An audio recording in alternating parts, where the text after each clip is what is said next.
पटना से महज 30 किलोमीटर दूर फतुहा में अपनी जमीन पर खड़े लोग ये जमीन पिछले 100 वर्षों से ज्यादा से उनके दादा परदादाओं की रही है।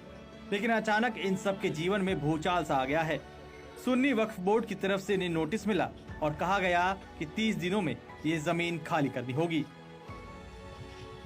50 साल से हम लोग रह रहे हैं और 100 साल से हम लोग का दादा खानदानी सब जमीन खतियानी जमीन है। जितना ही बना ले सब गलती जगह में बना ले सब। हमने वक्फ बोर्ड से ये भी मांगा है कि आपके पास अगर कोई ऑथेंटिक प्रूफ है, किसी ने दान किया है या किसी ने रजिस्ट्री किया है आपको, तो मेरे पास प्रूफ लाएं, कागज लाएं। लेकिन उसके पास कुछ नहीं है। जबरदस्ती जो होता है ना, उस तरह से करा। जब एनडीटीवी को इस मामले की जानकारी मिली तो हम सीधे जा पहुंचे गोविंदपुर, उन 10 परिवारों के बीच जो अपने अस्तित्व की लड़ाई लड़ रहे हैं।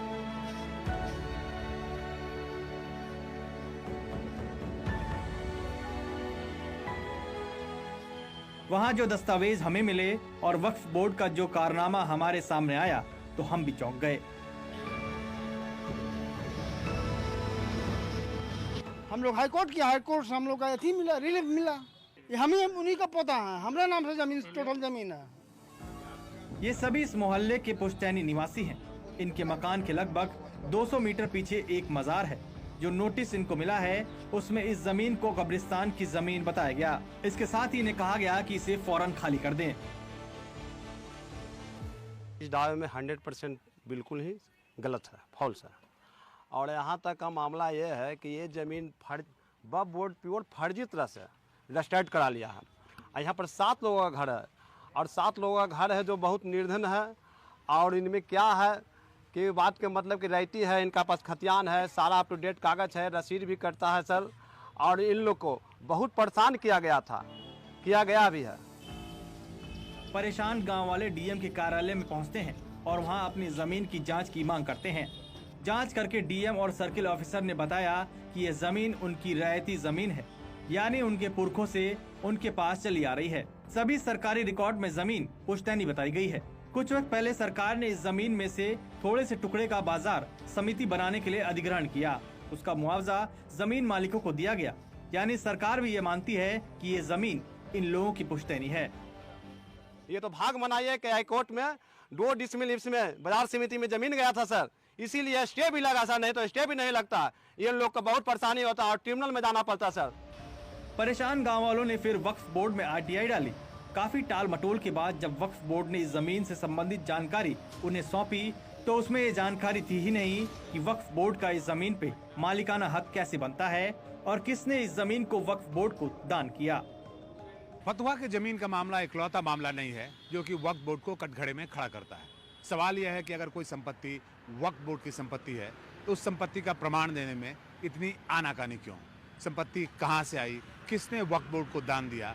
हर मामले में कोर्ट यही जवाब वक्फ बोर्ड से मांगता रहा है और ज्यादातर मामलों में वक्फ संतुष्ट करने वाला जवाब नहीं दे पाता है। थक हार के गांव वालों ने पटना हाई कोर्ट की शरण ली और हाई कोर्ट ने कागजात के आधार पे वक्फ बोर्ड को नोटिस दिया और पटना जिलाधिकारी के उस आदेश पर रोक लगा दी जिसमें जमीन खाली करने की बात की गई थी। तो उसके ने हम लोग हाई कोर्ट गए हैं, उच्च न्यायालय गए हैं, तो वहाँ से हम लोग को डिग्री हासिल हो गया है कि नहीं आपका जमीन जो है रहती है। वहाँ से हम लोग को मिल गया है क्लियर रिस्पॉन्स। वहाँ से रिलीफ आपको मिल हाँ हाँ पूरा मिल गया रिलीफ।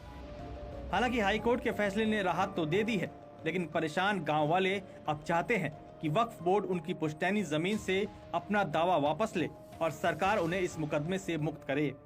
मुआवजा मिला था, रामलाल जी के लड़का थे अभी किशोर मेहता, उन्हीं के बाबूजी के मुआवजा मिला था और 2015 तक हाईकोर्ट में केस चला है और ये 23 में उन्होंने हमारे को नोटिस कर दिया गया है। तो जब आपको मुआवजा मिला तो इसका मतलब सरकार मान रही है कि जमीन आपकी है? हाँ हाँ, वो हमारा है ही, सब कुछ मिल ही रहा है। वो तो यहाँ से डीएम से लेकर सब हम लोग का दे दिया है कि मैंने इन लोग आप लोग रहती जमीन है, लेकिन वो है कि डीएम को भी पावर नहीं है कि मैंने रोक सके रहती। ये जितने भी जो जमीन के जो ओनर्स हैं वो क्या सब हिंदू फैमिली हैं? हाँ, हिंदू सब फैमिली है पूरे। अल्पसंख्यक समाज के जो चिंताएं हैं उसके प्रति संवेदनशील रहना ये नीतीश सरकार की विशेषता रही है और इसी परिप्रेक्ष्य में जो केंद्र सरकार का यह निर्णय है यह उचित है। और अब जैसा कि हमने कहा कि इन लोगों को भी अपनी चिंताओं आशंकाओं से इस समिति को अवगत कराना चाहिए।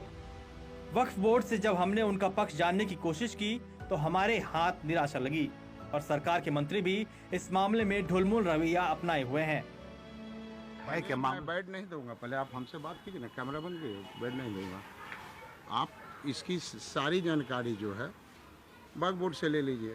माइनॉरिटी को हमेशा हमने ध्यान रखा है, कहीं से माइनॉरिटी को चोट न लगे दिल पे, ये पूरी नजर है और आप लोग। बीजेपी की सहयोगी पार्टी जेडीयू भी इस मामले में सधे हुए बयान दे रही है। अब जबकि पार्लियामेंट में वक्फ बोर्ड की नियमावली में बदलाव की बात चल रही है तो लोगों को उम्मीद बंधी है कि उनको इससे अब राहत मिल सकती है। इस मामले में वक्फ बोर्ड से एनडीटीवी कुछ सवाल कर रहा है। मसलन गांव वालों की जमीन उनकी कैसे हुई? अगर ये जमीन उनकी है तो सरकारी रिकॉर्ड में कैसे पुश्तैनी बताई जा रही है? अगर सरकार इसे वक्फ की जमीन मानती है तो कैसे इसका अधिग्रहण कर गांव के लोगों को उसका मुआवजा दिया जा रहा है? अगर इसका मालिकाना हक वक्फ बोर्ड का होता तो मुआवजा भी वक्फ बोर्ड को मिलना चाहिए था।